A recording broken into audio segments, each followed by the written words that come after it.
you and good evening. Welcome to the Arizona Capital Times Meet the Candidates. My name is Luige del Puerto, and I'm the associate publisher and editor of the Arizona Capital Times. I'll be moderating tonight's meet and greet. We would have loved to meet with everybody in person. However, we want to keep the candidates, you, the voters, and our staffers safe from COVID-19. Tonight is the second of a series of Meet the Candidates virtual events. We will do the same thing tomorrow and throughout the week, starting at 6 p.m. I want to thank the Arizona Citizens Clean Elections Commission for sponsoring this series.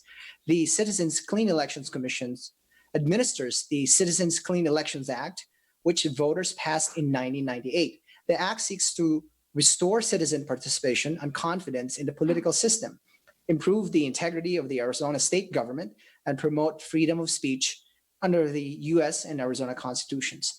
To tell us more, please welcome Gina Roberts, the Voter Education Director of the Citizens Clean Elections Commission. Gina? Hi, Luigi. Thank you for that. Good evening, everybody, and thank you for tuning in tonight to learn more about the candidates that are running in your district and asking for your vote. The reason why Clean Elections sponsored this event tonight was because our mission is to help voters participate in the political process. And tonight it's an opportunity for you as voters to become a little bit more informed about the candidates and what they stand for.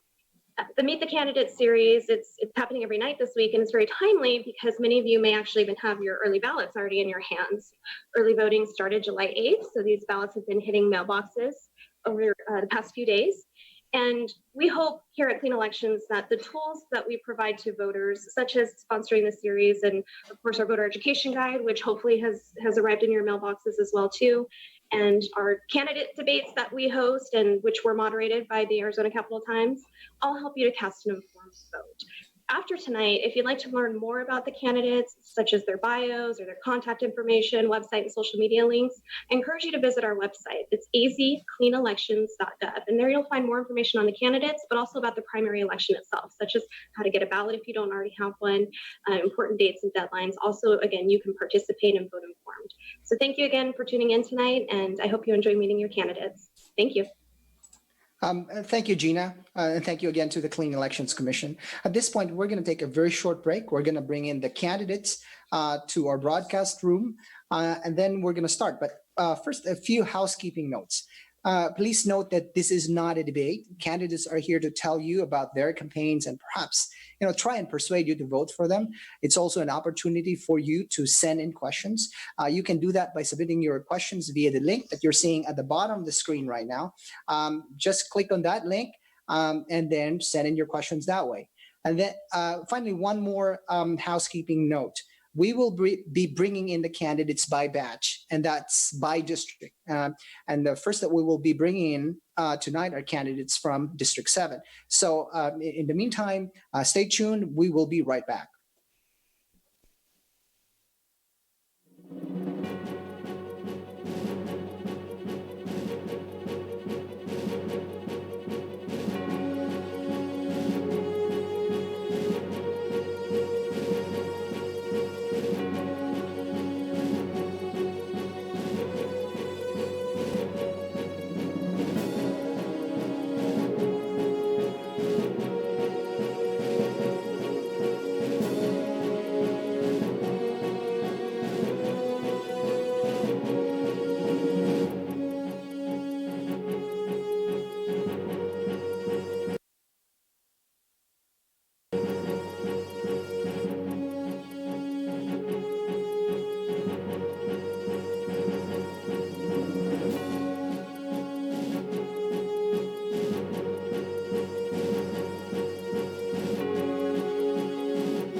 And welcome back to the Meet the Candidates. And tonight, our first batch of candidates are from Legislative District 7. We have Jim Parks and David Pielman.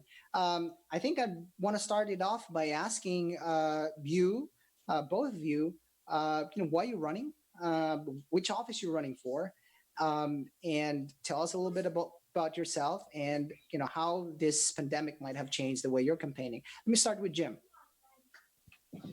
Well, thank you, Luigi.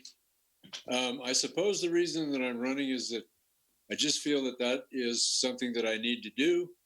The House is at a position right now where the Republicans are 30 and the Democrats are 29. So if we lose one seat, we are going to lose the House. And then a lot of things that we don't agree with could happen. So I am currently a county supervisor in Coconino County, District 4.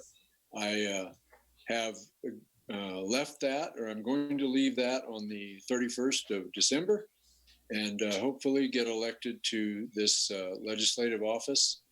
The legislative office, LD7, and David can fill you into, there are 2 seats, and they are currently occupied by some incumbent Democrats, 2 young men that got in the door in 2018, were elected at that time. We were running against them, and David and I have been in pretty close contact with each other. We don't have a primary because there are 2 seats, so we are collaborating quite a bit. We're putting out each other's signs and trying to say good things about each other. We try to fill in where we can for the other guy if he's not present. Dave's a really good guy. He's I'll let him introduce himself because I don't want to speak out of turn for him. My name is Jim Parks. I am a native of Arizona.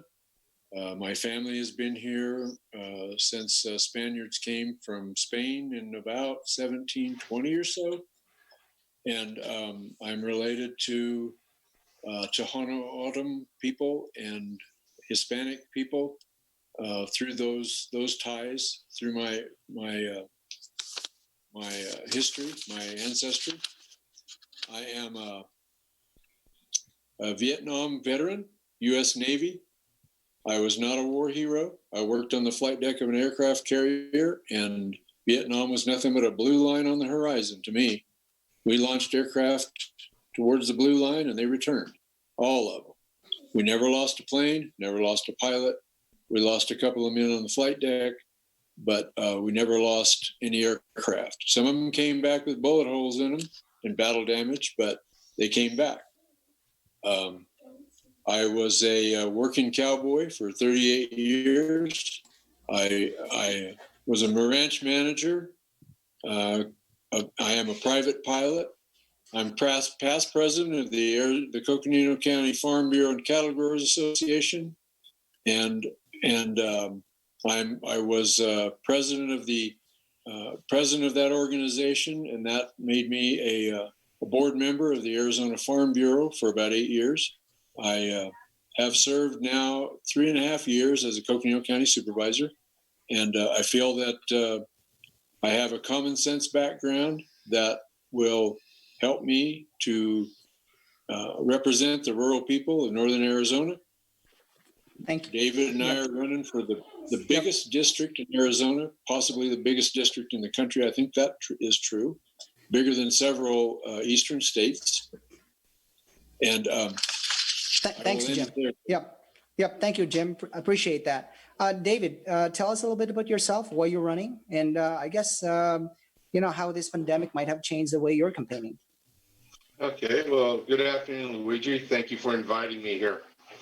I'll get right with why I am running. I am running, as Jim told you, we have 2 gentlemen up on the Navajo Nation that came in 2 years ago. And they will tell you to this day that they don't represent all of the district. This district, as Jim alluding to, is the largest legislative district in the United States. It goes from the Grand Canyon, Mojave, Fredonia, across the northern Arizona border, to Four Corners, down to Graham, Greenlee, and Pinal counties, all of Apache County, most of Navajo County and parts of 5 other counties, all of the Navajo Nation and parts of and all of 6 other Native American tribes. It's a vast area. It's the size of Indiana.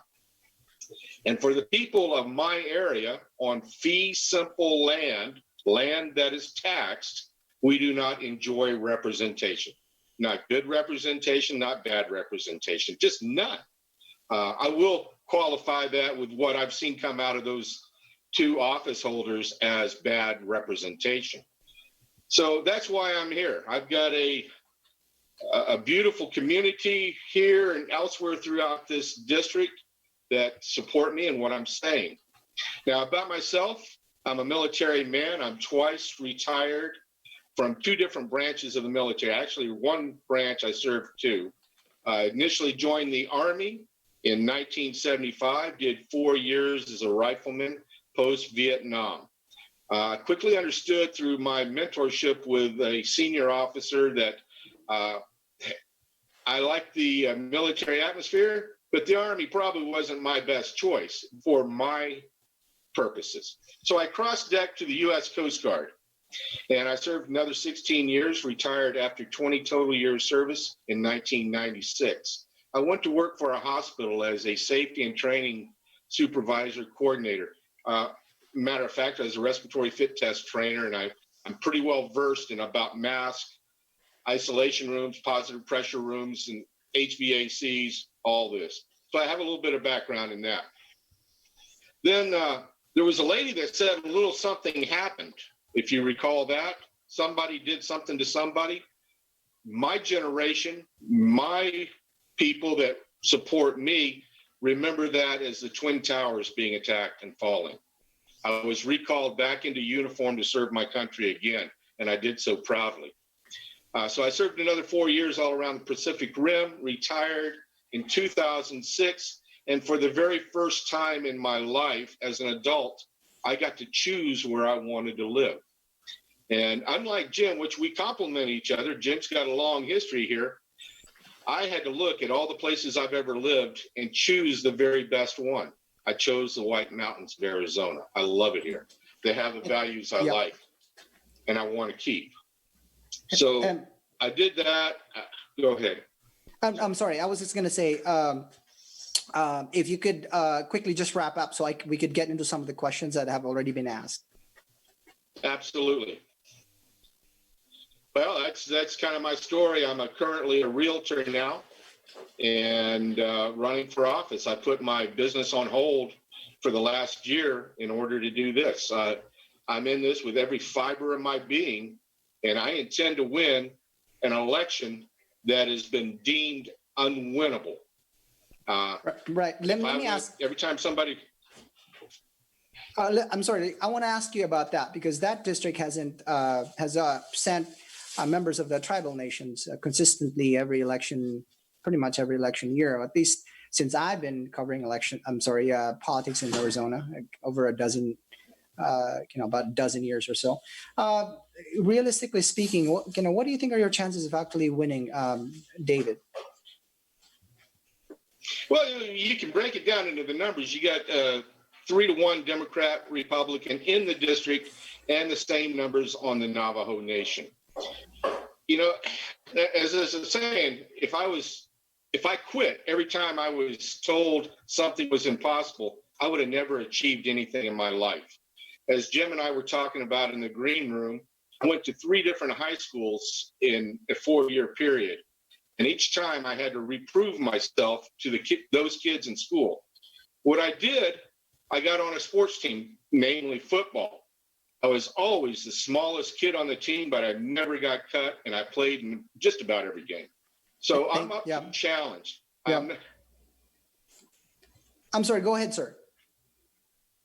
I thought you had a question. So what are my chances? I don't have a crystal ball. I know what I'm doing. I know what I'm doing should garner the attention that would make a winning campaign. Now we get into COVID. COVID has, you asked about how that has affected this campaign.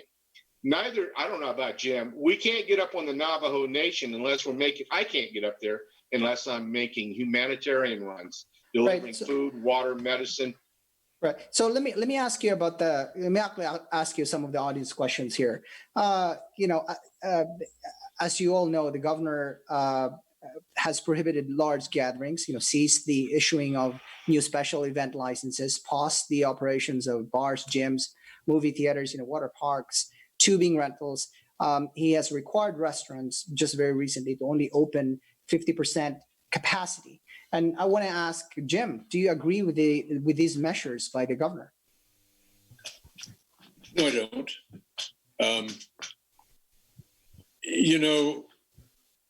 I'm a county supervisor in Coconino County. We have a proclamation that is exactly the same as the governor's, only a little bit more intensive. I don't have a problem with people wearing a mask. If they want to wear a mask, great. What I have a problem with is the mandatory part of that proclamation, where if we are told that we should wear a mask for the greater good of the folks out there, why do we make it mandatory? The better way to do that is to educate people into wearing a mask. If you educate people into wearing a mask, then they will wear a mask for their own safety and for everybody else's. Some of those people are not doing that right now. And a good portion of the people that are not doing that they're not doing it because they're being told that they have to. It's a rebellion thing with a lot of people. For me, we live in a Republican representative society. I was the only one on the Board of Supervisors that voted against the mask proclamation. I disagree with it for the reasons I just told you. But I wear a mask when I go into town, when I go into a restaurant or a bar I don't go into bars, but or a grocery store, Safeway. Where you're out in the public, yeah. When I'm out in the public, I wear the mask just like the proclamation says. And the reason I do that is because I disagreed, but 4 other supervisors agreed to the mask proclamation. If we disagree with the vote of our representatives, that's fine. If we go against the law, or in this case, the proclamation is an actual ordinance, it's a class 1 misdemeanor to violate it. If we go against that, we can do that in our private time, but we do not do that in public, especially if we are a representative of our public. Thanks, Jim. Thanks, Jim. Let me ask David the same question, sir. What about you? What are your thoughts on the governor's action so far? Do you agree with these measures that he has adopted? The long answer is no.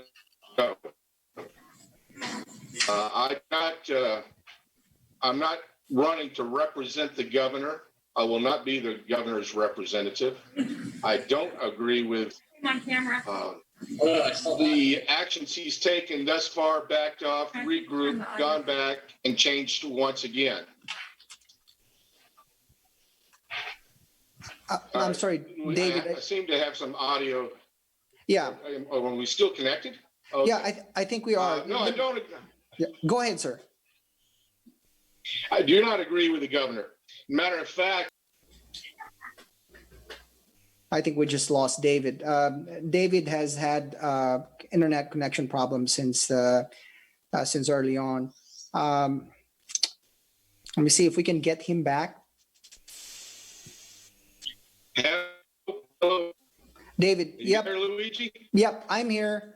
We can hear you, David. Okay. I think let me just wrap it up because we're pretty much out of time. But I will let you finish your answer, sir, if you could. We couldn't really hear you very well there. I will. Go ahead. Yep. I do want to wrap this up with you. No, I don't support the governor in his actions. I don't support the way he's gone about it. We can look at all the experts, political and medical. They've all contradicted each other and themselves at different times. Who are we to trust? Who are we to believe? I'm not a tin hat kind of guy. I'm a straw hat kind of guy, just like Jim's wearing there.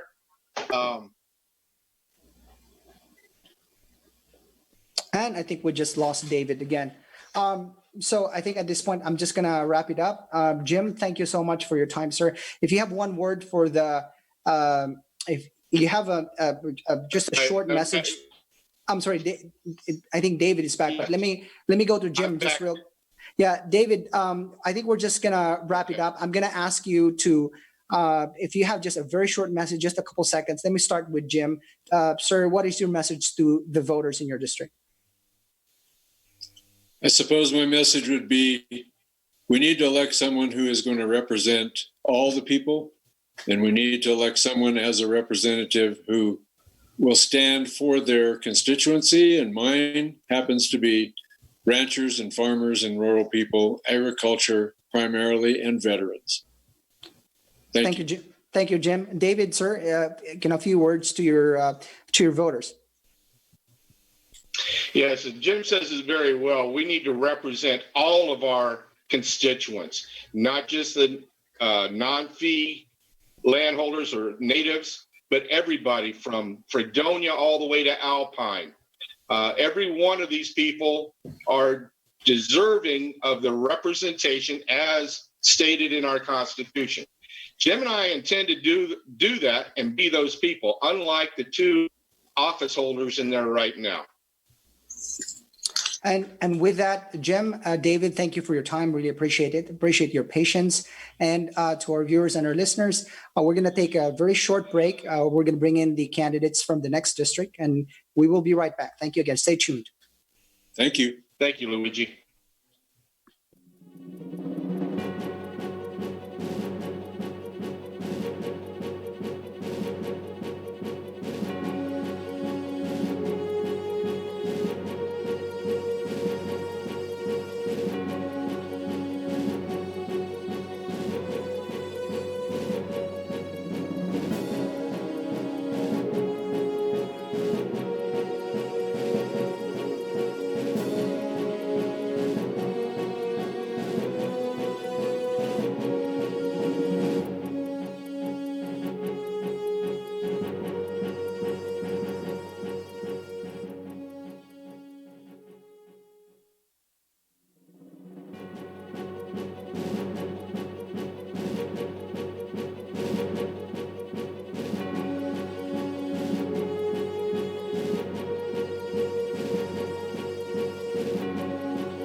Good evening again. This is Luige Del Puerto. I'm the associate publisher and editor of the Arizona Capital Times, and this is Meet the Candidates. And tonight we have Sharon Gerard and Neil Carter from Legislative District 8. I think I'm going to start with asking both candidates to tell us a little bit about yourselves, why you're running, and also how this pandemic might have changed the way you're campaigning. Let me start with Sharon. Thank you for having me this evening. Yes, I'm Sharon Gerard. I'm running for the House in District 8, and I spent 30 years practicing medicine as a physician assistant. And one of the reasons of why I decided to run was I saw how my patients struggled to afford the medications they needed and access the care that they so desperately needed. So when I retired a few years ago, I thought that my work wasn't done, and I had the time to make some changes on the state level and decided to run for the state legislature. I've always been very active in my community on boards and as a community activist and doing advocacy work. And this was a perfect fit. So I'm running for the legislature to make positive changes in people's lives. And the changes that's happened, well, we're writing the script. Nobody's ever run in a pandemic before. And basically, I'm not knocking on doors. The last time when I ran, I did run for state senate in 2018. I knocked on 8,000 doors. So I'm really, really missing the face-to-face in the events, but we're calling people on the phone. We're doing a lot of phone banking. We're texting, and we're doing a lot of Zoom meetings, and we've got lots of volunteers, and we're still making a lot of contacts with people, and we're still addressing their issues in many different ways. We're going to be doing a lot of mailings and getting in front of as many people as possible. We're just being creative and thinking out of the box, and we're learning as we go, and we're still working very, very hard as we ever have worked. Thank you. Thank you, Sharon. Neil, go ahead, sir. Hi, my name's Neil Carter. I purchased my house in Santan Valley a little over 10 years ago, and I am the only candidate from Santan Valley in the entire history of the state. Now, our district has very specific needs and concerns, and we deserve superior representation at the State House. That's why some of my primary concerns are transit, superior education, adequate water infrastructure, and the like. The coronavirus pandemic has definitely changed things. It's made it harder to get in front of people. Two of our biggest precincts are closed. For example, they're gated communities, and they're hard to get in front of people. But we're just doing the best that we can. I'm glad to say that people are reaching out to us. Today, I did receive a number of emails from constituents, and so I know that people know it's an important election, and they're very much excited, I think. Thank you, Neil. I think, as you know, let me back up. We're going to start answering audience questions. We have a few. One of the most often asked questions is the fact that the governor has delayed the opening of these schools, right, to August 17. By the way, I said this yesterday. August 17 is my birthday. I don't know what to think of that, but it is what it is. So the governor and the superintendent, decided that it's better to delay the opening of the schools to August 17. However, the cases in Arizona have been spiking, have spiked. I wonder if you had kids, or if you have kids, or had kids, or if grandchildren, nieces, nephews, school-age kids, would you send those to school? Neil, let me start with you. Sure. I think that with this pandemic, there's a real justice concern. We are interrupting people's lives, and we are also taking from them the power to choose. And I am not sure that that's the right thing to do. I think that if you're comfortable with your children going to school, they should go to school. And if not, we can look at other options. If we have to, then we look at school by school or student by student decisions. Thanks, Neil. And Sharon? As a healthcare professional and a mother, I used my school for childcare when my daughter was growing up, and I worked more than full time. So I understand the dilemma and the issues. But I do not believe at this time in Arizona, with the rates going up of COVID in our state, it is not the time to send children back to school. The other side is online is available, but we don't have broadband in much of the state, and we need to work on that now before things get worse. We need to work on connectivity, but we have to come up with a good plan, because I don't believe it's safe. And it's not just the children. It's the adults that work in the school and teach them. We have to look out for them too. And that is the bigger dilemma. It's not the children. They are not going to be as sick as the adults. That's true. And they are not going to pass it on as much as the adults. That's true. But we have to think about the teachers, like the ones in my district, the one that died and the two that were ill from Kearney and Superior. We have to care about their lives. And I'm very concerned, and I do not believe we should be even thinking about August 17th. I'm thinking about October and later. No, I don't believe at this time we're ready. So let me follow up with a question about the fact that the governor has, among other things, closed bars and gyms, as you know. Tubing in the Salt River, we don't have that. in addition, he has required the restaurants, for example, if they're dining in, to only offer a 50% capacity of of their space. Neil, what do you make of the governor's actions so far, and specifically, I guess, with requiring that restaurants only open 50% of their capacity? Well, my background is in law. Although I work for a tech company, I have a legal degree and I'm licensed here. And I look at things from the perspective of justice. And I think that it's unfair and indeed unjust for Walmart to remain open, for Home Depot to remain open, for large corporations, big box stores to remain open, while Tag's Cafe in Coolidge is required to close. The Fudge Shop in Florence is required to close. My barber is required to close.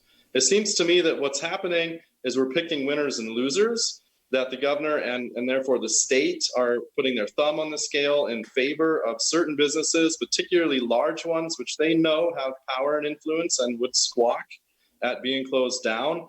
And I think it's unjust. Let me ask you a quick follow-up question on that one. So would you have preferred either to close down everybody, if that's, if that's the option, then shut down everybody, shut down all the businesses, rather than, I guess, in this case, be more nuanced in who's supposed to close, who's supposed to remain open? Well, we sort of tried that. It remains the case, of course, that the big boxes were still open, but we had obviously at the end of March much more draconian shutdown than we have now, and we shied away from that because we saw the devastating effect that it was producing on the economy. And what we're really facing then is a situation where is the cure worse than the disease itself, and that's something that we really need to consider. Thank you, Neil. Sharon, I think the same set of questions, ma'am. What do you make of the governor's action so far? Shutting down some businesses, specifically gyms, bars, and if you have a restaurant, you can only open up to 50% capacity. Anywhere where you cannot wear a mask, the governor should close down. So I believe that the governor should close restaurants completely, because you have to take a mask off to eat. And we are in a crisis situation, and all the restaurants should be closed like we did when we closed before, for takeout only. And I understand what Neil's saying, winners and losers. So let the stores be open, because as long as you can wear a mask and you can social distance, I think part of that was okay. But we have to have mandatory mask laws in the state of Arizona.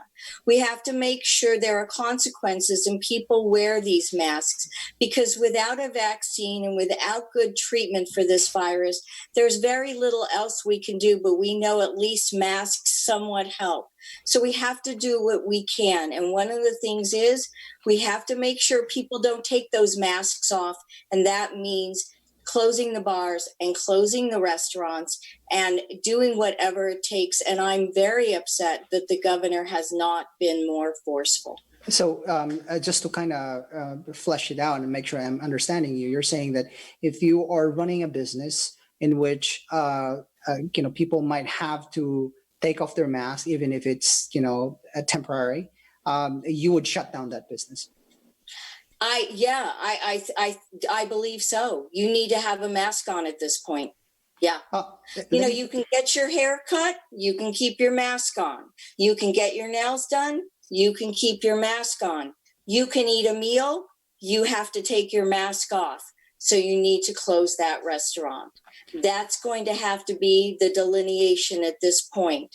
And there are other states that are making those difficult decisions. And Arizona is in a crisis, and we need to make those difficult decisions, because this is life or death right now. And we need to have leaders, and leaders make difficult decisions. And not everybody's going to be happy and like you, but you're going to have to lead. And that's what we're looking for right now in Arizona. Let me transition to taxes. There is a measure that's going to be on the ballot that would increase taxes for K-12 education. This is the initiative that many in the K-12 community had been pushing for. They failed to get it on the ballot last year. Neil, what are your thoughts on this one? Are you in support of it? If not, why not? Well, I'd like to start by pointing out I'm very much in favor of education. I'm a product of public education through college, and I used to substitute teach for Coolidge Unified. I'm also familiar, of course, with a number of teachers and what has resulted with their pay. And I think that there is no excuse for Arizona to be 49th in the nation when it comes to education. But we have to be smart. We can't simply spend money or throw money, good money after bad money if there's a problem. I think that, for example, in the last couple of years, the last couple legislative sessions, the legislature approved 20% block funding for districts for education.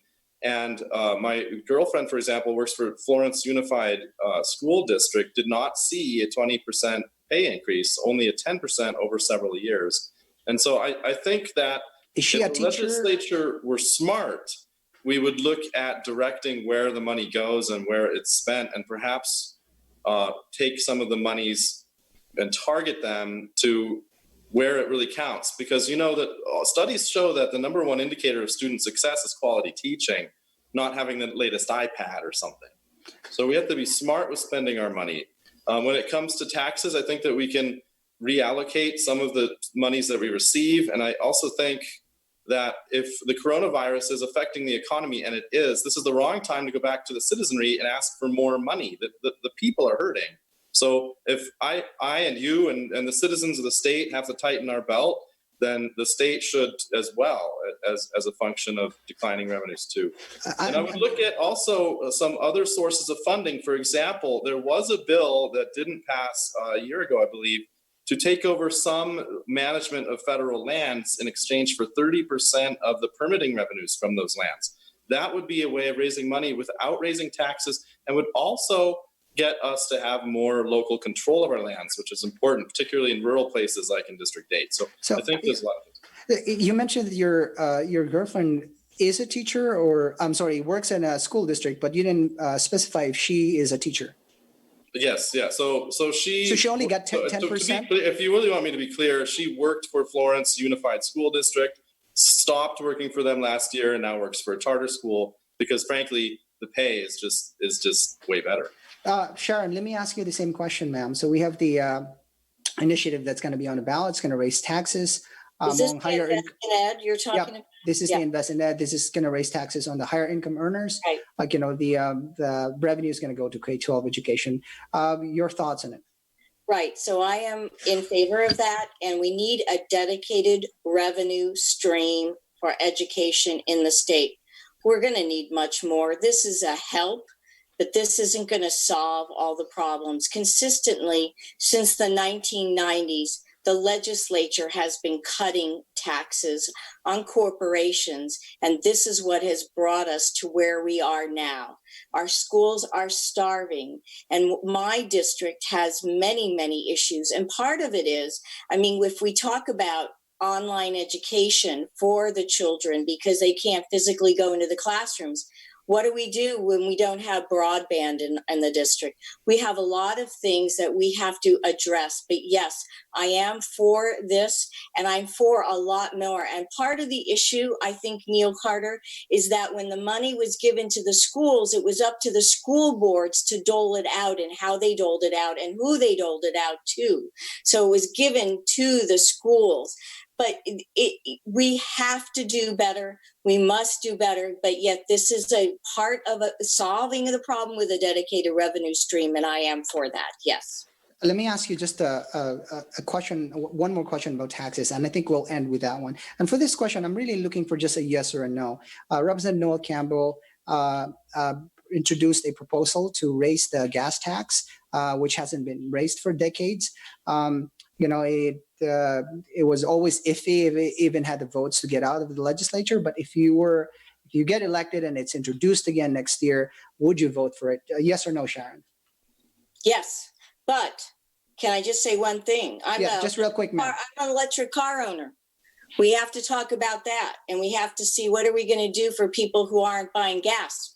That proposal also, in fact, deals with more fuel-efficient vehicles and including electric cars. But Neil, same question, sir. No. So let's wrap it up. We only have like a minute or so. Want to ask you if you have like just a few words to the voters. Now, what would it be? Let's start with you, Neil. I would say that this year there's a choice. I've lived in the district for a long time, and I've seen many cycles when there's not a choice. We deserve superior representation at the state. And I would say that we should send people to Phoenix who are competent, professional, conservative people. And I would ask for your vote, please. Thank you. Thanks, Neil. Sharon? During these times, these difficult times during COVID and in the future, I have proven a record of leadership, and I hope that you will, as Neil said, we need some change up in the legislature, and I am dedicated and hardworking, and I will serve you well, and my door will always be open to you, and I hope that you will consider voting for me. I need your vote. Thank you very much. And with that, Sharon and Neil, thank you again for spending this evening with us. Good luck on your campaign. Stay safe out there, and bye for now. You too. Thank you. Bye-bye. Thank you, and stay well. And to our viewers and our listeners, we're gonna take a really short break. We're gonna bring in the next batch of candidates, so stay tuned. We'll be right back.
Good evening and welcome back to the Meet the Candidates event. Tonight we have candidates Represent Pamela Powers-Handley and Represent Randy Fries. I'm going to ask both of you to kind of reintroduce yourselves. Many of our audience, pretty much all of our audience know you, but we have viewers and listeners who might not know you. And so let me start with Representative Powers-Handley, and also, ma'am, tell us a little bit about how this pandemic might have changed the way you're campaigning. Well, thanks a lot, Luigi, and thanks to the Capital Times and Clean Elections for hosting this. I think it's a great opportunity. Like I said, I'm Representative Pam Powers-Handley. I'm from LD9 in Tucson, and that includes Midtown Tucson and up into the Catalina foothills. And then what I say is coast to coast in Tucson. It goes from I-10 to Sabino Canyon.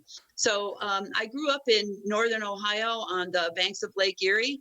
I graduated from public school. I graduated from Ohio State University and with a bachelor's in journalism, but I have been in Arizona since 1981 and in Tucson since 1981 and pretty much in the area of LD9 since 1981. So when I moved here, people said if I was here for more than 10 years, I was a native. So I have a master's in public health from the University of Arizona.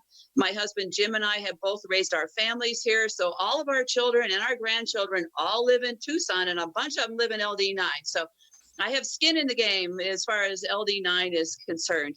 My career was in corporate communications, but really the main reason that I ran for office was that I grew up in a unionized family. Both of my parents worked in factories, but they always had health insurance and paid vacations and paid sick leave and a 40-hour work week if they wanted it, and real pensions. And the people of Arizona, even before COVID-19, there's far too many people in the state of Arizona who don't have those benefits. They didn't have the things that my family did, even though, I grew up in a house that was 850 square feet in a little tiny town. We still had benefits that people don't have today in Arizona. So that's why I ran. And as far as COVID-19 changing things, it's changed things a lot. I mean, I have been a political blogger for more than 10 years. So I'm doing a lot more blogging. I'm doing a lot of social media. I haven't been canvassing at all, and I've been doing a lot of mailing. And so, yes, anything that we can do, like these Zoom meetings or debates, I'm doing. And then lastly, I mean, I think we need change in the Arizona legislature, and I think the legislature needs to start funding and paying attention to the people's to-do list, which is education, infrastructure, healthcare, and safety and security. And it's not corporate tax giveaways. So we have a lot of challenges in 2021, and we're going to need bold leadership then. Thank you, ma'am. Representative Fries, go ahead, sir. Sure. Thanks, Luigi. Thanks again to the Capital Times for having this forum. My name is Dr. Randy Fries. I am Pam's seatmate here in LD9. The House has 2 representatives for each legislative district. I have served since 2015, so I got elected my first time in 2014, November, and served starting in January 2015. So I'm currently serving my 3rd term and would be running for my 4th term. I also went to public school and in the East Coast. I was born and raised in Baltimore, Maryland. Public school from kindergarten all the way through medical school. Moved out to Colorado to do my residency in general surgery. Spent 4 years in the United States Navy in Okinawa, Japan, and Southern California. Then I went and did some training in trauma critical care in Texas, and then moved here from Dallas, Texas in 2008. What got me, I never ever thought I would run for office. I was very satisfied with my academic career, teaching medical students and residents how to be a good surgeon and doing research. And then January 8th, 2011, we had a terrible shooting here in Tucson. And that opened my eyes to the possibility of serving my community in a different way.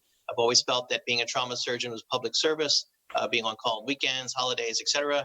I realized that after the shooting, I could carry out public service by trying to change policy for the community. Very interested in public safety, gun safety, responsible gun ownership, supporting public education, properly funding public education.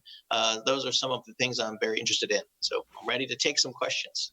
Right. So, I think one of the most asked questions is about the governor's actions so far in response to COVID-19. As you know, he has recently shut down the operations of bars and gyms, Salt River tubing. And if you're going to dine in a restaurant, you're mandated to wear a mask, and the restaurant can only open up to 50% capacity. Representative Fries, let me ask you, what are your thoughts on that one? Do you agree with this measure so far? And what would you like to see? Well, I think that what the governor has done through executive order was slow to start way back at the beginning, and then too rapid to reopen in mid-May. So I think that we should have done things a little bit more thoughtfully and a little bit more controlled, paying attention to the data, paying attention to the science, knowing that if we stayed shut down for several weeks longer, we might be able to ease back into our economy and not have to shut down again. And it appears to me that we are in very close to needing to shut down again here in Arizona. As far as opening restaurants to 50%, I think he should have done that when we, instead of flinging the doors open in mid-May, we should have probably thought more thoughtfully, had a controlled reopening. I know it's hot here in Arizona in the late spring, early summer, but we could have done outdoor dining. We could have done 50% inside instead of letting everyone come back in. And then we had the bar loophole, which allowed bars to open if they served, French fries. And we had a lot of young people going to bars, getting close, being in close quarters and transmitting the virus to one another. So I think we could have done this much more thoughtfully, absolutely with an eye toward the economy. But the most important thing is safety, paying attention to the science, making sure that the decisions we made are evaluated and reevaluated, and maintaining flexibility and changing those decisions or modifying them quickly. So to sum it up, I think that we probably did several things wrong, didn't close down soon enough, opened up too early, too quickly, too rapidly. And absolutely, you have to have an eye on the economy, but the most important thing is safety and keeping people alive. Thank you. Representative Powers-Hanley, ma'am, the same question. I guess more specifically too with regards to the 50%. And if I can just modify the question a little bit, if you were the governor or if the legislature were in session and could override the governor, for example, would you mandate the closing of all businesses at this point? In a previous batch of candidates that we had, one idea was maybe if you go to a business in which you have to kind of take off your mask. So in a restaurant, for example, you have to take off your mask to eat, and maybe that's shut down. And if it's a business that you can keep your mask on all the time, then maybe that business doesn't shut down. I wonder what your thoughts are. Well, I agree with Dr. Freeze and everything that he said regarding opening up too soon and closing down too soon and opening up too soon. I got them mixed up. Closing down too late and opening up too soon. Regarding the masks, I have a background in public health. I've worked in medicine, since the 80s. And so I really think that the mask should be mandated. I think that we opened up for indoor dining and bars way too soon. And that has been, those have been vectors, obviously, for disease transmission. I think that there are some, offices perhaps that could be opened up safely. But again, office workers are happily working from their homes, a lot of them. So I really don't think that we should have indoor dining. It's obviously really hot in Tucson, and it's hard to eat outside in this kind of weather. But I really think we should go back to takeout, and businesses that are open, I think they absolutely have to be mandate that there are masks. There have been some businesses in Midtown Tucson I've been really happy with, like Whole Foods and Ace Hardware, that back in March even most people were wearing masks. So it can be done. I don't think mask wearing is an assault to anybody's liberty. I think it helps everybody stay safer, especially the people over 60. We have a lot of people who are over 60 or over 80 in this state, and they are at risk when the rest of us don't take care and be safe. So we're all in this together, and we all need to be safe. And anybody opening has really, really got to look at their audience, look at who their customers are. If they have a lot of old people, maybe they shouldn't be doing that. Let me transition to the Black Lives Matter protest that we saw recently in downtown Phoenix and of course throughout the country. Many of the protesters believe that we should defund the police. And by the way, when we hear the word defund the police, I think there are two kind of ideas, right? One says reallocate the funding of the police, or some of it reallocated to social services. And the other idea is really to defund in terms of very stridently abolishing the police, disbanding the police, if you will. Let me ask Representative Freeze, what are your thoughts on this proposal to defund the police? Well, I will say that I don't support the concept of defunding the police. I do, however, support major reforms in policing policies. We need accountability. We need officers who are removed from one police force to be their record to be available to other police forces so that they can make these decisions before they're rehired somewhere else. We need changes in training, cultural sensitivity. We need transparency. There's so many things that need to be addressed. The police unions over time have pushed and gotten a lot of these measures in place, and I think we need to revisit them. We need to make sure that the police are properly trained in de-escalation. So many things that I think we have agreement on in the legislature right now. And was a bit disappointed that the governor didn't call us back to address this problem acutely in a special session. So, there are a lot of things. And another pointed thing that I would say I would defund, very specifically, would be the militarization of our police. Our police are getting way too many warfare weapons that that really don't need in community policing. We need to get back to the community policing concept where our police officers are talking to our community members and they know who they're protecting and who they're serving. And so there's a lot of reform that needs to be done, but I think labeling it as defunding the police sends the wrong message. Thank you. What about Representative Powers Hanley? Ma'am, the same question. Do you support defunding the police? Well, actually, I wrote a blog post about this because I agree with Dr. Freeze. I think that definitely the militarism of the police has got to be scaled back. I think that there are things that could be directly, that funding could be shifted. For example, there was an article by Robert Reich in The Guardian about 2 weeks ago or so, and he directly outlined how, funding for social programs increased after 1964 with the Great Society, and how by the late 70s, that funding was being whittled away, and how that funding decreased at the same time that law enforcement funding increased. And so he makes direct comparisons. For example, in housing, right?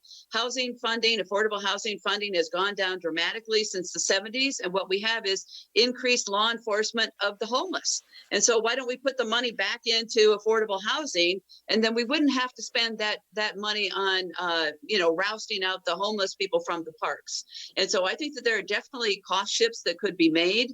I support police reform and also prison reform, and that includes the ending the mandatory minimum sentencing, the changing earned release time, raising the wages for prisoners.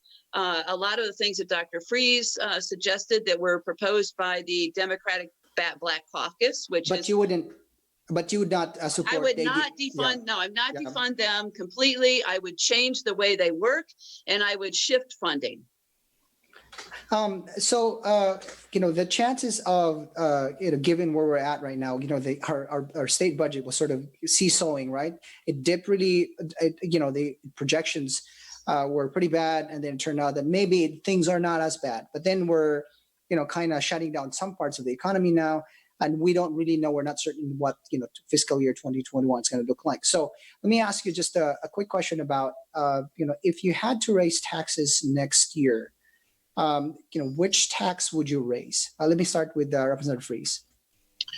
Luigi, thank you. When every year is a new year, when we hammer out the state budget, my approach is every tool is on the table when you're talking about state revenues, and that means that yes, we have to consider: do we want to enact revenue increases that involve increases in taxation? And I think that we've had many budgets that our schools carried the weight of the cuts on their backs, while at the same time we were giving corporate tax cuts, insurance premium tax cuts. So I would probably begin to look at reversing some of the corporate tax rates reductions that were put in place. I want to say it was like 9 through 15 or so, or 9 through 16, where they were stair-step down. I would begin to look at what kind of revenue could we generate by stair-stepping them up again? We need to make sure that our schools, public school funding is protected. If we have some sort of shortfall in the next couple of budget cycles, our schools need to be protected. In fact, our schools need to be refurbished and given back the monies that we withheld from them over these many years during the recession and recovery. So I guess to answer your question, I would consider any revenue tool that in hammering out a budget. I would also consider, if I had to prioritize a tax increase, it would probably be phasing back in some of those increased rates for our corporate tax rates. Thank you. Representative Powers Hanley, ma'am, the same question. Like, if you were to increase taxes, which one would you increase? Well, as Dr. Freeze pointed out, since Wall Street crashed the economy, in 2009 or so, under Governor Jan Brewer and Russell Pierce, they had those scheduled decreases in corporate tax rates to the point where I think it's something like 75% of the corporations in Arizona only pay $50. I think some of them could pay more. And so I really think that, the legislature has been talking about it for years, to go into that tax code and look at those tax giveaways, because that's where we have billions of dollars tied up in those tax giveaways. And so before we start cutting schools or anything else on the social programs, we need to look at those tax reviews. We need to review the tax cuts. We need to open it up and we need to eliminate some of them. I was on the financial review committee that met in December.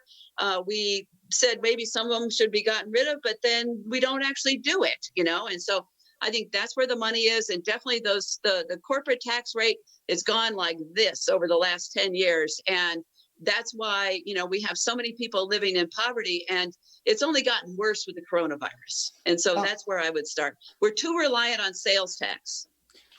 And I think we're pretty much out of time. I do want to give you the opportunity, just real quick, just a few seconds. Any words to your voters? Let me start with Representative Powers Hanley. Ma'am, just real quick. Well, I really, again, want to thank you all for this opportunity. I think that LD9 is in good shape with our Democratic team, and I hope that everybody will vote for us again in 2020 and return us to the legislature along with the Democratic majority. Check out my website, powersforthepeople.net. Thank you. Representative Freeze. Well, thank you, Luigi. I'm just grateful for LD9 voters and my constituents for giving me the opportunity to serve you in this manner. It has been a great honor and a great experience. I've learned so much. I'd like to continue to give this service to my community.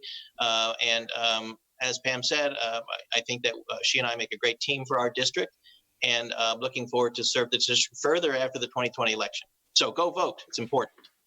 And to both of you, thank you again for spending your evening with us. And I guess I'll see you when I see you. Thank you, Right. Luigi. Thanks. To our viewers and listeners, we're going to take a really short break. We're going to bring in the next batch of candidates, and we will be right back. So stay tuned.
Good evening and welcome back to Meet the Candidates. My name is Luige Del Puerto. I'm the associate publisher and editor of the Arizona Capital Times. If you're just tuning in, you can actually send in your questions via the link that you can see at the bottom of your screen. So go ahead and send in your questions. We'll try to get to them, to as many as we can, to not given the time that we have.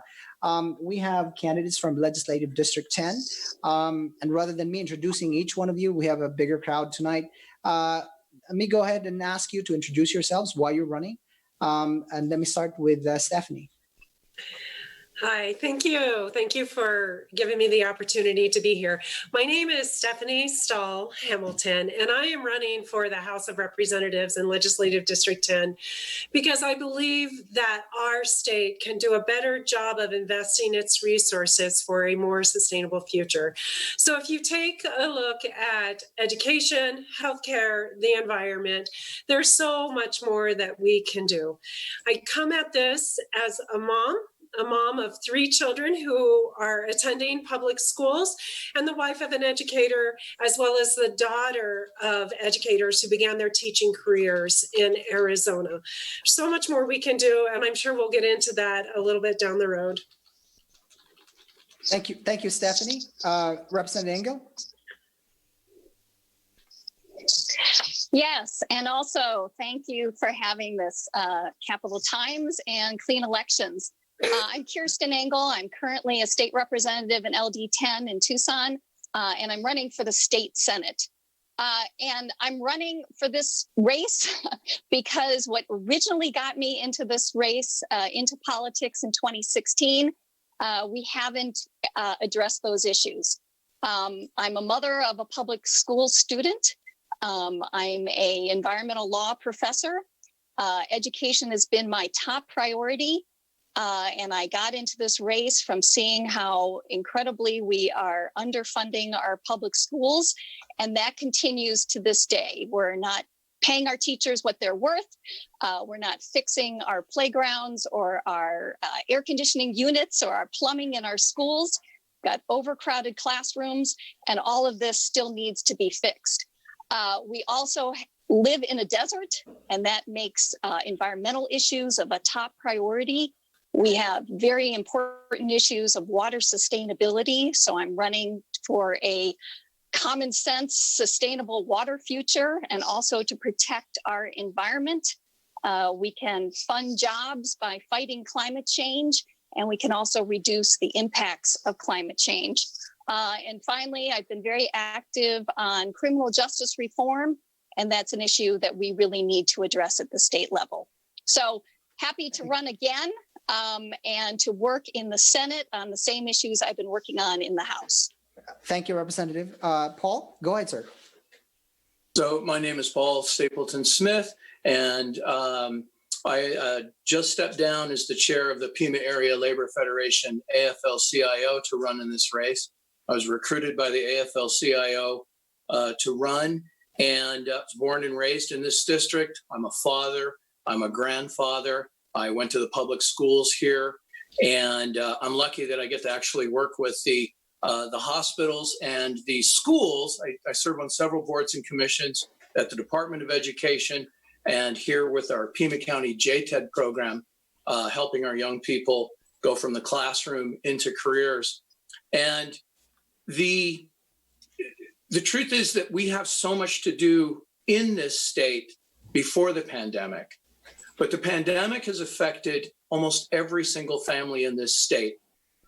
And with the reckless mismanagement of the response to the pandemic, I've spent months working on pandemic support relief and identifying the things that we're going to have to do in January at the state legislature.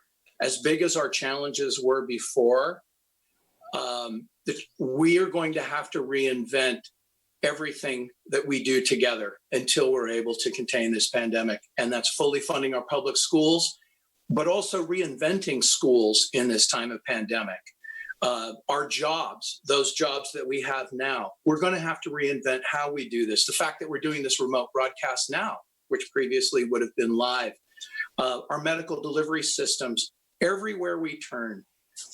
So for me, the notion that we've got to have good jobs that have to be safe jobs. I draw all of my guidance from the unions who kept our electricity on, they've kept our water on, our hospitals functional, our mail gets delivered.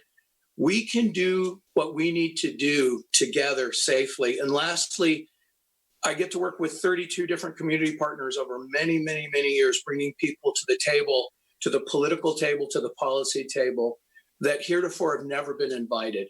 That's what's most important now, is that our people come together to overcome this pandemic to adapt to the economy, to fix our schools in a way that keeps everybody safe and makes this an Arizona that everybody deserves and that our families can all thrive in. Thank you, Paul. Appreciate that. And Representative De Gracia, sir, go ahead. Thank you. Good evening. Thank you to Cap Times and Citizens Clean Election for this meet and greet. My name is Domingo De Gracia. I'm running for re-election to the Arizona House of Representatives right here in LD10. I am a Tucson native. My dad was the artist Ted De Gracia. My mom was a special education teacher. I grew up right here. I went to our great public schools before going to Pielman College and then going off to law school. And as an attorney, I've represented families right here in the Tucson community. And that was working in the courts with our laws, with our statutes directly. After the 2016 elections, that's when it became clear to me the harms that were going to come down from the current administration. And knowing the law, knowing the Supreme Court rulings, I knew I needed to be part of the lawmaking process to help out with that. So it was a natural step for me to go to the legislature. I'm honored to have been elected in 2018 to fight for public education, for healthcare, for jobs, for the environment, and in the digital age, also fighting for our digital privacy. I have served on the Judiciary Committee, on the Government Committee, on the Rules Committee, on the Special Ethics Committee, and I'm honored and excited for the opportunity to serve another 2 years, and that was 1 minute, Luigi. Oh, thank you. I appreciate your being keeping to the time. Again, a lot of the questions that we got have to deal with COVID-19, of course. But one of the questions that stood out for me is the fact that if the Democrats, for example, won the majority in the House, the Senate, or both, you will have to, we're going to have a Democratic legislature and a Republican governor. The question is, how will you work across the aisle to make sure that the bills that are passed in the House, for example, if you flip the House, are actually signed into law by Governor Doug Ducey? Let me start with this time. Let me start with Paul. Just real quick, sir. Go ahead. So in this state, I'm fortunate. I have over 60 family members here. 4 of us are not Republicans. I come from a family of cops and teachers and union miners and millwrights and iron workers. So the truth is the power dynamics in this state have shifted, and the pandemic has brought that into sharp relief. We work in the union world, UFCW, IBEW, Teamsters. We work to create contracts in a vaguely, sometimes adversarial manner. Those same negotiations techniques, when we recognize that we need outcomes and solutions to work for our people, and we don't make this extraordinarily hyper-partisan every time, for example, the masks have become politicized. And because I've worked in public education issues and helped write legislation for many years, I have worked with many of these Republicans, Sylvia Allen, and appropriately praise her when she does the right thing.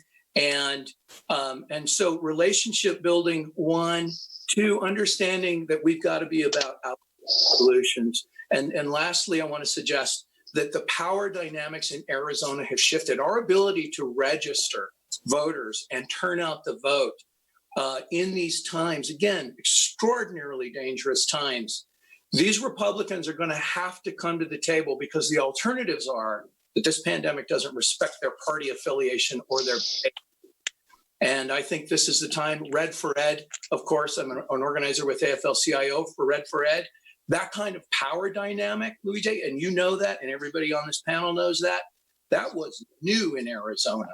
But we're there again. And sorry, I didn't mean to take up so much time. Thank you, Paul. Appreciate it. Stephanie, the same question. How are you going to ensure that whatever bills you pass in the House actually get signed by the governor? Yes, it is definitely a question of power, power dynamic, and leverage. And there is nothing that happens at that legislature without building relationships and building trust. Finding common ground and leveraging that is how to address the power dynamic. I think there are, as Mr. Stapleton Smith had mentioned, there are times when bipartisan work happens, when people that we might vehemently disagree with on most issues, there is common ground. And so the best way to get at that is to find those common interests, be able to build a relationship, secure trust, and then move forward. It takes negotiation, and it takes a willingness to hold true to one's values while also working to put forward legislation that benefits everybody, and being able to being able to put that out there in such a way that creates buy-in. Thank you, Stephanie. Representative Engel, ma'am. Yes, great question, and not one that will be unique to 2020. It's part of politics. And I have to say, this is sometimes framed as a Democratic issue. You know, how are you going to reach across the aisle? But it's really for all of us. And certainly from what I've seen, you know, the Republican Party is not necessarily unified either. There are different factions. And so the trick is trying to build on the relationships that are out there or that you can find and work with in order to create sort of a space where you can find some compromises that everybody can buy into. And I think from my experience, the real keys are committee chairs. And I think that'll be a really very key decision that will be made early in the session of who the committee chairs are and whether or not they are open-minded to working across the aisle.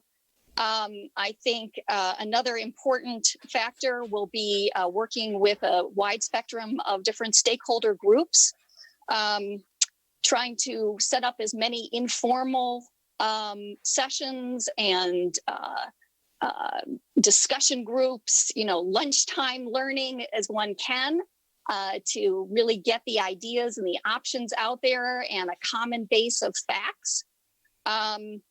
And I think that can work, and probably some strategic work of who will be introducing some of these bills. And I hope in 2020, it'll be a lot more bills that are looked at from Democrats and not just from Republicans.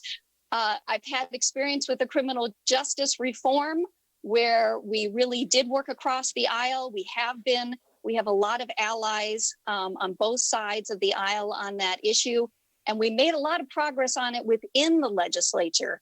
That didn't necessarily protect us from not getting it across the finish line by some blockades, frankly, by committee chairs and some powerful people outside the legislature.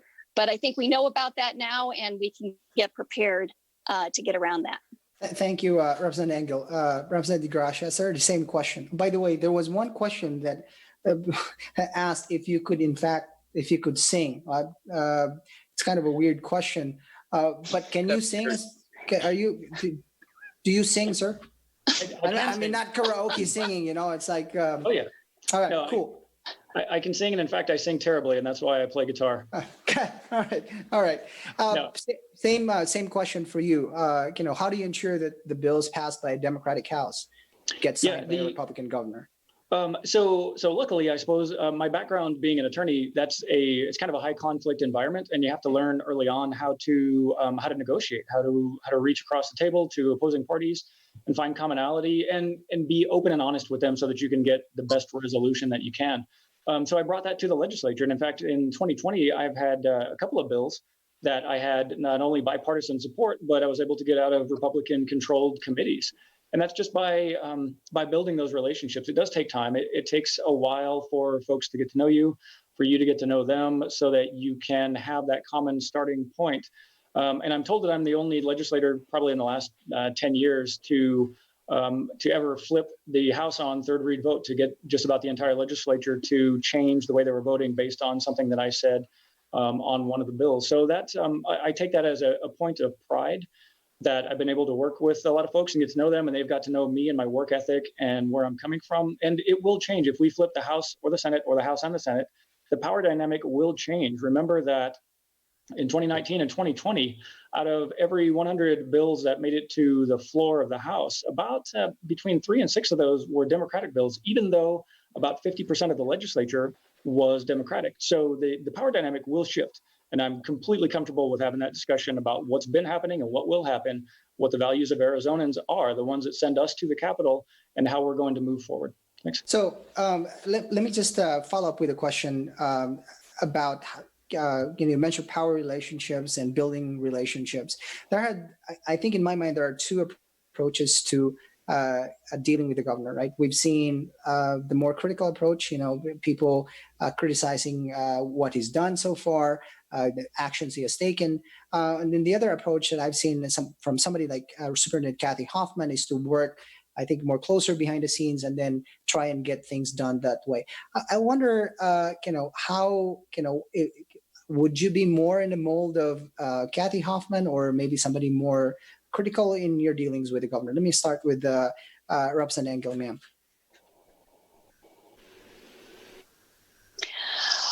Well, that's a tough one. I think really the best way to work with somebody who you're not entirely on the same page with all the time is to try to work with groups that the governor works with as well, and start by trying to hammer out some areas that that you agree on, and see if you can make progress on that before you go the public route. We have seen, however, situations where, we've worked as hard as we can on that, and yet the governor's office has been resistant. And I have to say right now, I am an advocate of extending our eviction moratorium. We're facing, I believe, a eviction cliff in just a week as the governor's eviction moratorium expires. And the governor has announced more programs, more funding, but it isn't funding that we really need at this point. We have the funding. There's just been a bottleneck in getting these resources out. And so what I think we need at this point is, we actually need the public to weigh in. We do actually need to be public on this, because I think the governor needs to understand that this is, we're really facing a crisis here. And Arizonans are not going to stand for it. We need him to extend his eviction order. We also need help for small businesses. Thank you, Representative Engel. Paul, what about the two approaches, right? One, the sort of the Kathy Hoffman approach and getting things done that way, and the other one's a more critical approach. What your thoughts? Great way to pose that question. I work very hard to help get Kathy Hoffman elected. She's the chair of the commission that I serve on at the Department of Education. And the answer is both. And that's not talking out of both sides of my mouth here. We have to bring the people to this because the people are behind us. Our people across sectors, across social classes are in such a state of deprivation and oppression and fear, and they've had enough. And so bringing the people to the Capitol, and as I said, bringing community groups, bringing people who heretofore haven't been invited to get engaged and to get involved. And we put pressure on so that the overwhelming narrative is Doug Ducey has always led from behind on his best days. And the truth is he's terming out. He's going to lose a whole bunch of his support in the House and the Senate. And we do both.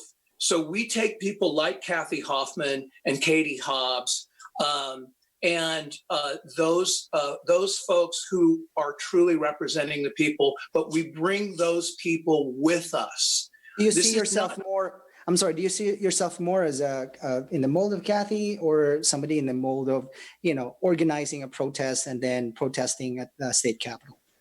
Again, it's both. Okay, got it. Yeah. That's what I do, and it's not really appropriate to be either or. We're going to come to our compromises. We're going to have solutions And Doug Ducey, as the chair of the state chair of Trump's reelection party, is not only on the wrong side of history, but his numbers have tanked so badly. Whatever his future hopes are for an appointment or running for Senate, or God forbid, running as vice president of the United States, those are tanking.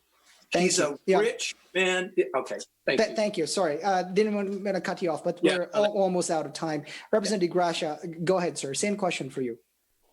Well, there is some element of having to work together. Doug Ducey is part of the entirety of the lawmaking process, so we do have to work with him. There's no question about that. But he also has to understand that if the majority changes, that is the vote of the Arizonans that want a different value system to be put in place. So while we're going to be working on our own values, we're going to make sure that he understands that Arizonans want some things to go through. And I'm absolutely willing to work with him, but he'll have to understand that the situation is different than it's been the last 20, 30 years. Thank you. Stephanie? Yeah, my grandmother always used to tell me you can attract more flies with honey than vinegar. And I think the key is knowing who has the governor's ear. I think putting somebody on the defensive and attacking is not a wise move. I think knowing who has the governor's ear and working in collaboration and cooperation with those people, I think is the way to move forward. There's a lot of work that can be done behind the scenes, harnessing and leveraging inroads. They're there. And soon to be Senator Engel has said that within the Republican Party, there are some factions. So the cracks and the footholds and handholds are there. And it is a matter of paying attention, knowing where those are, sticking a foot in there, applying pressure and moving forward. But nothing gets done when you go on the attack. And I do think a critical piece to that is finding who has the governor's ear and going that route. We are out of time. I do want to ask you, if you were to leave our viewers and our listeners with just one word, what would it be? Let me start with Representative De Gracia. Vote. Paul? Organize. Representative Engel? Stand up. With a hyphen, so it's one word. Awesome. All right, I'll let you go with cool. Awesome. Two words into one. And Stephanie? Vote. And with that, thank you again for spending your evening with us. I do appreciate your being very patient with all of these Zoom sessions, and of course it's late in the evening. I'll see you when I'll see you. Thank you, Luige, very much. And to our viewers, and to our viewers and our listeners, we'll be right back. We're going to bring in the next batch of candidates, and so stay tuned.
Candidates. My name is Luigi Del Puerto. I'm the associate publisher and editor of the Arizona Capital Times. We have with us candidates from Legislative District 11, Joanna Mendoza and Linda Patterson.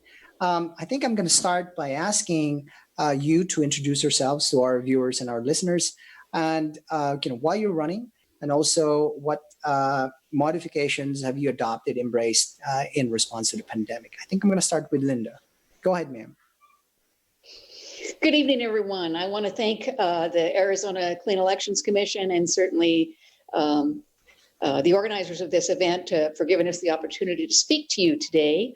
I want you to know that my comments today will be a reflection of what I've heard as necessary from those who live in LD11, because things aren't real good in LD11 right now. If you look at our economy, if you look at our water situation, if you look at our education, if you just go down the line, and we've got some real issues. And I think a lot of that is due to the fact that the Republicans haven't, they've had their way for so long and they just haven't taken really good care of people.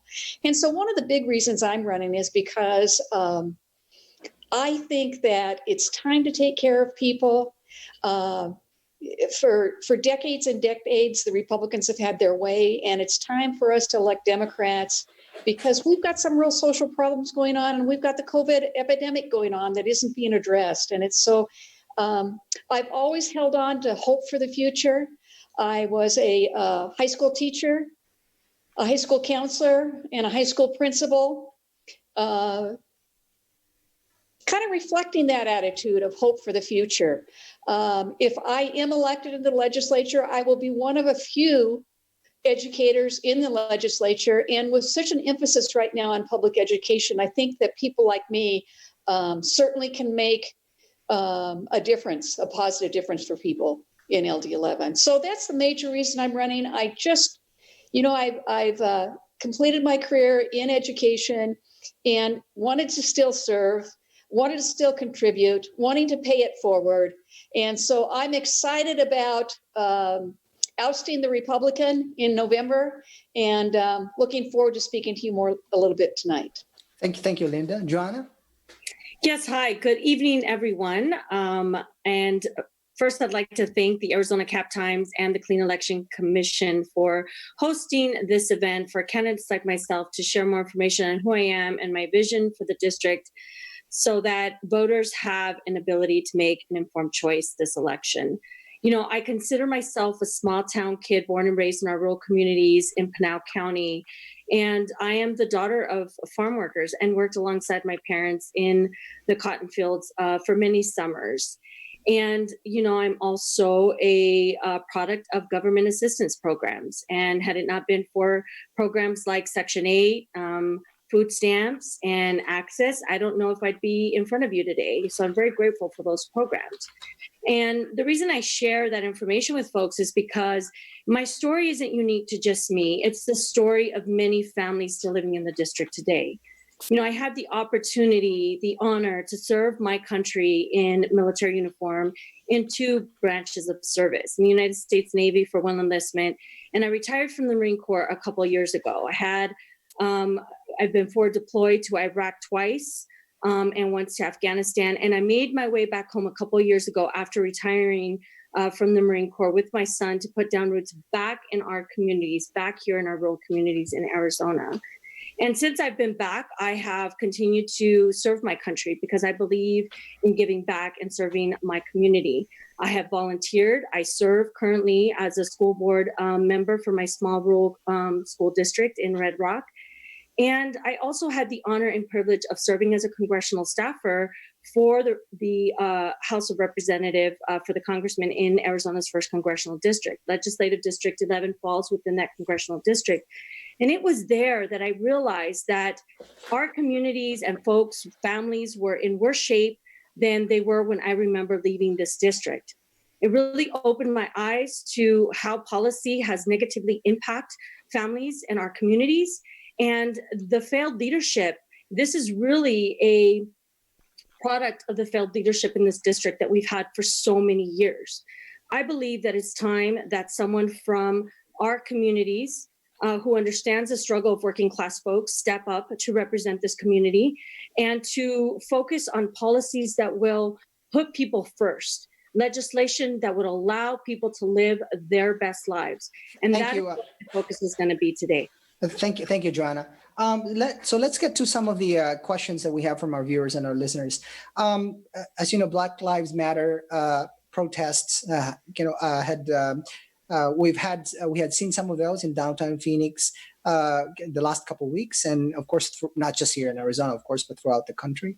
Many of the protesters believe that we should defund the police, and when they say defund, there are two ideas, right? One is to reallocate some of the sources away from the police and perhaps into social services. The other idea is to completely abolish the police. And let me start with Linda. What are your thoughts about defunding the police? Well, I like to think of it in terms of not defunding the police, but in revitalizing the police. I think we need to reinvent the police. I think that, what happened in the 1980s is there was a real movement to put people in prison and to be tough on crime. And it has left us with a legacy that is really sad for our society. And I think the culture of the police is a reflection of that. Now, in saying that, I want you to know that without a doubt, there are honorable police officers out there working. So would you defund the police? Would you take away all of their budget? Would you, in fact, dismantle them? Do you support that idea? What I support is reinventing the police, having it be more community police oriented, and using the money that we can capture from taking that huge chunk of money out of our local budgets and putting that into social services.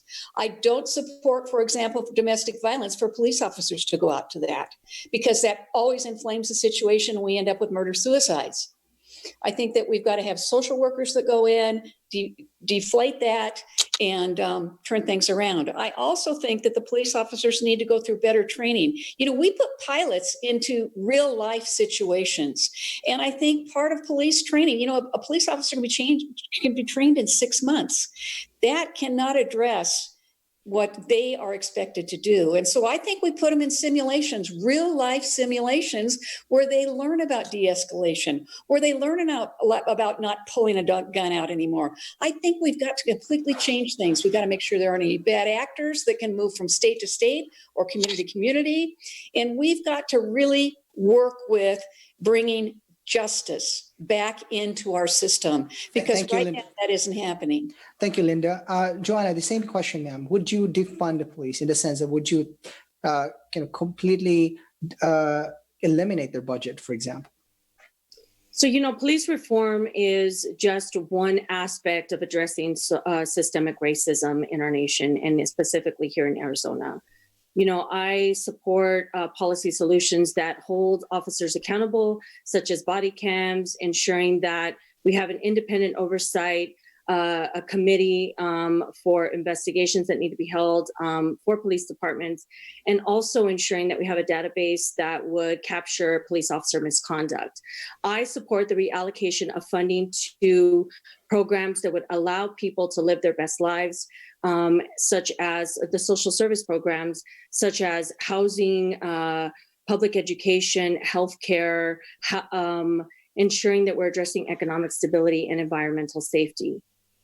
But you would not completely take away or eliminate all of their funding. No, you will not abolish the police. No, I think that some of that funding needs to be reallocated to social service programs. We have one question about adult education in Arizona. Here's one question. Here's the question. The adult education system in Arizona ranks in the top 10 for performance measures as compared to other states, serving more than 13,000 adult learners per year. What will you do to support the increasing need for the workforce preparation provided by adult education, especially because of the economic impacts of the COVID-19 pandemic? Let me start with Joanna. What are your thoughts, ma'am?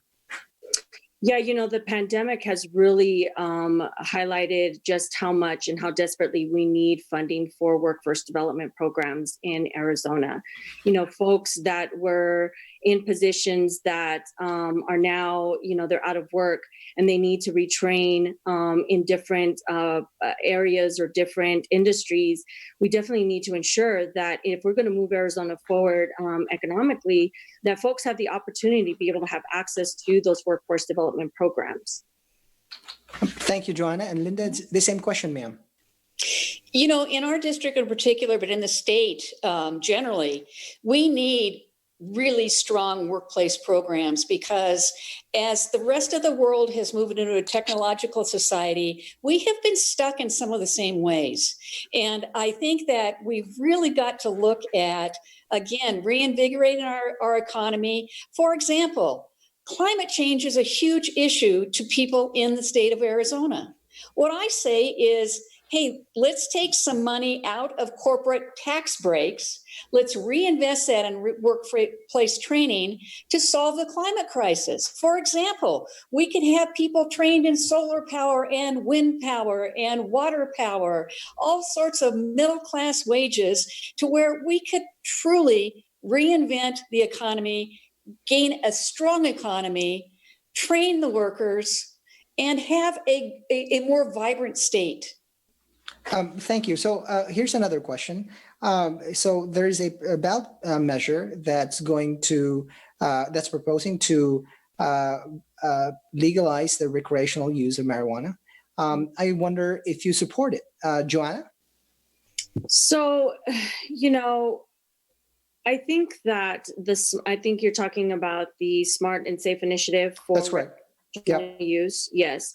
I think what is important to capture is that this initiative would tax recreational marijuana like it does tobacco and alcohol.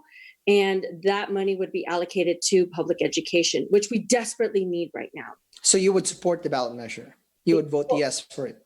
Well, yes, but I think it's important to capture that that revenue is something that would go to public education.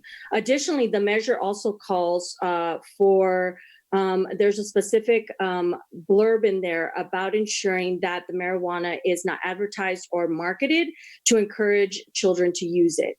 Lastly, I would like to see to ensure that large corporations aren't monopolizing recreational marijuana, and to ensure that it's not leaving small businesses out. Thank you. Linda, the same question, ma'am. Do you support the legalization of the recreational use of marijuana? Yes, I would. I think that right now our legislature is filled with people who have opinions.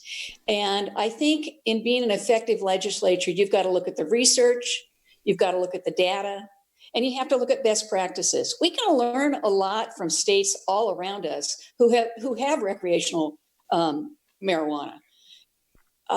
If you look at the data, marijuana is less harmful than alcohol, and alcohol has been legalized for decades. And so I think the only reservation I have is what it communicates to our adolescents. If you legalize it for adults, adolescents will say, well, it's legal for them, it must be okay. And what we know from the research is that adolescents who get involved in the use of pot during that time when their brains are still developing really do get brain damage. And so somehow we're going to have to ensure that they get the right message. And so I would say the taxes from that could go into health education in order to make sure that we're giving them the right message. So let's talk about COVID-19. As you know, the governor has imposed several actions, including, for example, shutting down bars and gyms, and tubings in the rivers. And of course, very recently, he has required the restaurants, for example, to only offer up to 50% of their capacity. And if you're going to go dine in, you have to wear a mask. I wonder what your thoughts are on, I guess, specifically on shutting down, some of these businesses, or in the case of the restaurants, requiring them, you can open, but you can only open up, 50% of your capacity. Let me start with Joanna. Yeah, so I think the business owners have communicated that only operating at 50% capacity is actually very harmful for their business.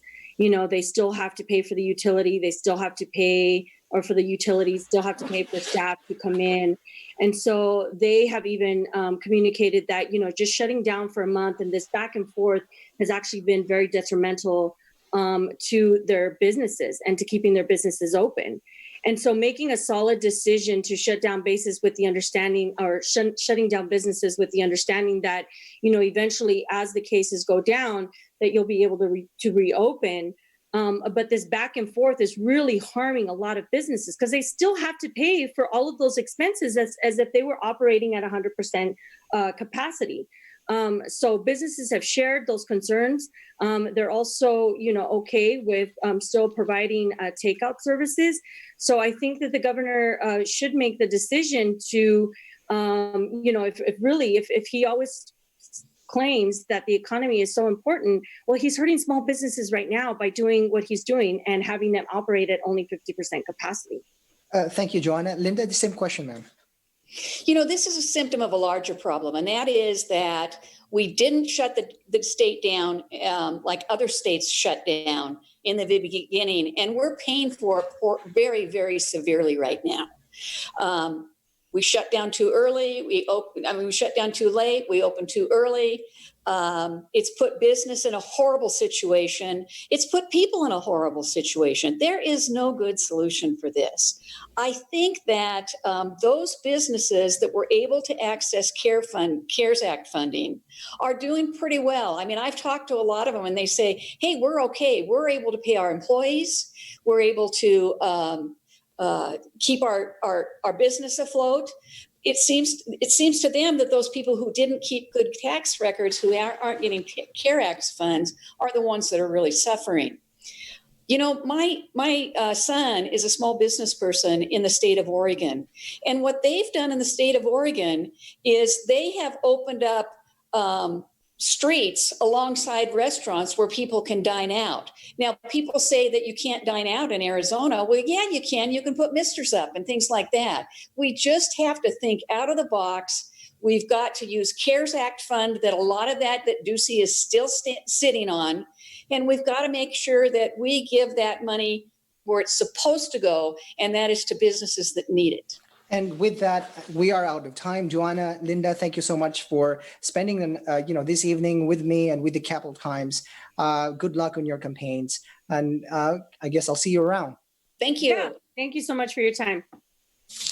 And to our viewers and our listeners, we'll be right back with our last batch of candidates. In fact, we're just going to have one, and so stay tuned. We'll be right back.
welcome back to Meet the Candidates. My name is Luige Del Puerto. I'm the associate publisher and editor of the Arizona Capital Times. And we have our last candidate for the night, Lindsay Robinson. Lindsay, why don't you tell us a little bit about yourself, why you're running, and how this pandemic might have modified, changed, altered the way you have been campaigning. Thank you. I'm running for state senate in LD 12, and I'm running because I have sat on the sidelines and I have watched our state not address the issues that I believe are key for our communities. Given my experience and training, I simply could not sit back in good conscience and not attempt to serve my community in this capacity. And so my goal is to simplify the issues, identify and evaluate the problems, and bring about a resolution that's going to work for everyone. As a result of the pandemic, my campaign has basically had to adjust from going from door knocking and meeting with the voters face to face and talking about the issues that are most pertinent to our community, and having to switch that to having to do it through digital mediums. But I am still reaching out to the community. We are still having very poignant conversations, things that matter to the community, and hearing from them and getting a good sense of where they believe the issues are and how I can best help solve those problems. And Lindsay, tell us a little bit about yourself. I am originally from Haiti. I grew up in New York. I have lived in Arizona for about 15 plus years now. And during that time, I have worked as a teacher. And also I then transitioned to working as an attorney with legal aid, serving people right here in my community, in my district. So let's a lot of the questions that we have been getting, as you can imagine, have had to do or deal with COVID-19. As you know, the governor has shut down gyms, bars, tubing, for example, in the Salt River. He has required restaurants to, if they're going to open up dining, to only open up to 50% of their capacity. And if you're a diner, you have to wear a mask when you go into a restaurant. What are your thoughts about how the governor has handled this pandemic so far, and specifically on, his decisions to shut down some businesses? So let's go back to when the governor shut down the state back in March. I think that one of the biggest mistakes that was made was that upon reopening, we were supposed to mandate masks as opposed to allowing each individual city and locale to make a decision for themselves. Because as we understand it, the virus does not care about borders. It does not care about, the Mesa Gilbert border or the Queen Creek Gilbert border. It will travel throughout. And so I believe that it was a mistake not to do that. And so I think, given where the numbers are and the fact that the numbers just continue to skyrocket, we just need to go back to the drawing board and listen to the science and go and mandate. And because at this time, we do not have a state mandate for wearing masks. And what the experts are telling us is that the other countries who are able to experience success at this time by being able to open up their schools in the fall, the reason that they're able to do that is because they followed the science. It is because the people who live there are wearing masks. And so mask is one of the best ways that we can reduce the number of cases, and so that we can get a hold on the people that are actually contracting the virus. We need to be able to do tracing, which we're not contact tracing, which we're not able to do well when numbers are exploding. And so we have to contain it first so that we can do contact tracing and then follow that up with isolating people, and so that we can eventually get to a place where we actually flatten the curve before we get to a place where we can no longer admit anyone into the hospitals, and we're getting there pretty closely from what I understand. So back in March, we did close down more businesses. The measures were more strident than the ones that had been adopted recently since our economy has been reopened. Would you go back to the actions that were taken in March and impose them today? It's going to depend on where the numbers are going, right? And so Arizona was red for a long time, and then our numbers became steady. And I think until we enter the green, we need to go back and fix where we made the mistakes. The first thing I would do is implement mask. And then from that point on, give it about 2 weeks. If that doesn't fix it, then yes, we need to shut down the state entirely and go back to the drawing board. But I like to take measures in increments so that we give people time to adjust. But right now, I mean, sometimes when I go outside of my community to go shopping, half of the people are wearing masks, the other half are not, even though we are under a mandate from Maricopa County to wear masks in Maricopa County. And so we not only have an issue with the fact that masks have already been mandated for our district and people are not abiding by them. And so that has to be addressed as well. So obviously, a lot of the businesses have been affected. They've laid off hundreds and thousands of Arizonans. I wonder what your thoughts are in terms of helping small businesses specifically, but maybe even the larger businesses, so that they can survive this, kind of a seesawing that we see in terms of our economy and the fact that we've kind of, it's been in fits and starts, right? We've reopened reopened the economy and then closed down some businesses. And so I guess the overarching question is, what would you do to help small businesses, but maybe even, just businesses in general? Small businesses are at the heart of our local communities. They are the reasons why our local economies thrive. So we have to make sure that we take care of our small businesses and make them a priority. I know that conservatives do not like to hear the word tax, right? Well, nobody really. But the problem here is that the reason that we pay taxes is so that the government can take care of us in a situation like this, in a crisis like this. It is the government's job to step in and to utilize the money, the resources that we have already given to them to take care of its people. And this is a time for the government to step up. The governor is sitting on millions of dollars from the CARES Act. He needs to act and utilize some of that funding in order to help our communities. In terms of how he should do that, I would kind of need to know a little bit more about what plans are in the works right now. But from where I sit, I know that, for example, the moratorium on rent is about to expire in the month of July. And so many families are about to be impacted by that and are about to become homeless. And we cannot allow that to happen. The governor must act and utilize some of that funding to help those families. The other part is that in terms of the unemployment for the CARES Act, well, that's about to end as well. And so we're going to have two things coming together, which I think is going to be disastrous for our communities and for our families. And so the governor has to be able to meet those challenges first, and then he has to also, where the funding allows, he has to be able to help supplement our small businesses. We do not want our small businesses to go under and not be able to come back. They are absolutely a priority in my mind.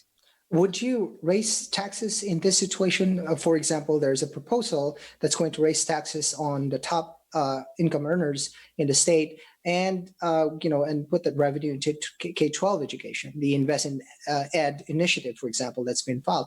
I wonder if you, not just necessarily invest in ed, but generally speaking, would you raise taxes in this environment?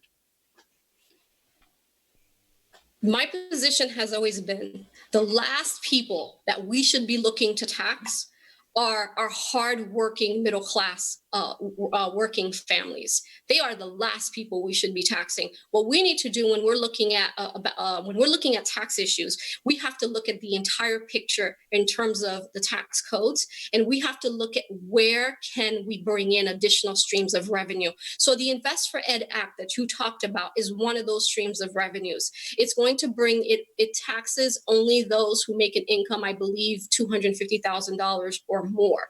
That is a measure that I support.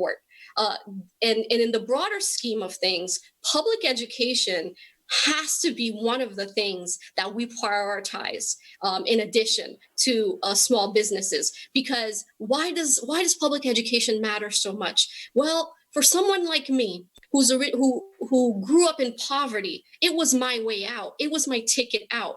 It is the future of our state and our economy. If we don't make sure that we invest in our children and we invest in their education, we're not going to have a future for our state. And so we have to prioritize that as well.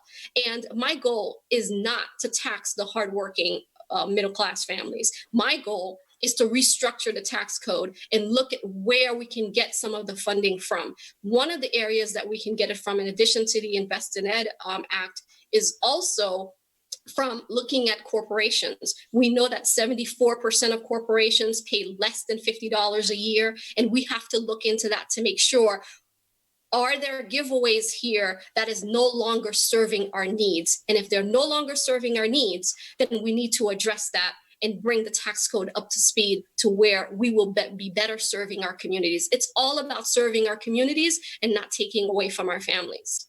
And I think we are pretty much out of time. Lindsay Robinson, I want to thank you for being so patient and waiting for about 1.5 hours to get into our broadcast. Good luck on your campaign, and I guess I'll see you around. Thank you so much. And to our viewers and our listeners, again, thank you for spending your evening with us. I want to thank again the Citizens Clean Elections Commission for sponsoring this series of meet and greet events. Tomorrow, we are going to have districts 13, 14, 16, 17, 18, and 19. And with that, I want to thank you all. Be safe, enjoy the rest of your evening, and bye for now.